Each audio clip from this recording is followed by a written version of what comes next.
फिर से स्वागत हो हमारे एक नया ब्लॉग में। बाकी सब तो की हाल हो हमार तो सही है भाई। बाकी तुम अपना कमेंट में हाल बता दी है कैसन हो। बाकी हमार दोस्त सबके देख की सब बकचोदी कर रहा जन पर आके एगो फोन से बतिया रहा, एगो फोन में ओके समझा रहा है। बाकी कथी समझा रहा झाँटने वाला आदमी के समझ में कुछ आ रहा है। आ बाकी लंबू हो एक बारे में तो कुछ कह न सकली। ऐसा लड़का है से कॉलेज पर जाला चाहत रही है। हाँ एडमिशन करावे के जहाँ 3000 लगे वहाँ 4000 पिल दे दूसरा के दे दे।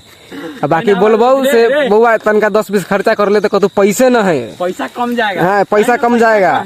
लेकिन जहाँ 3000 के एडमिशन हो रहा है दूसरा लिए करा रहा वहाँ दूसरा के 4000 दे के एडमिशन करा रही। तो भाई एको कुछ बोल दिए तुझे कमेंट में।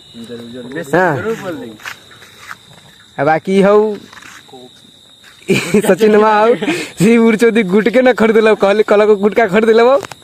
बाकी कह गाँव में वालों को न खरीदबो बता एक कुछ कह दिए गुटका न खरीदे तो हमारा से खरीदवा ले बाकी गाइसी।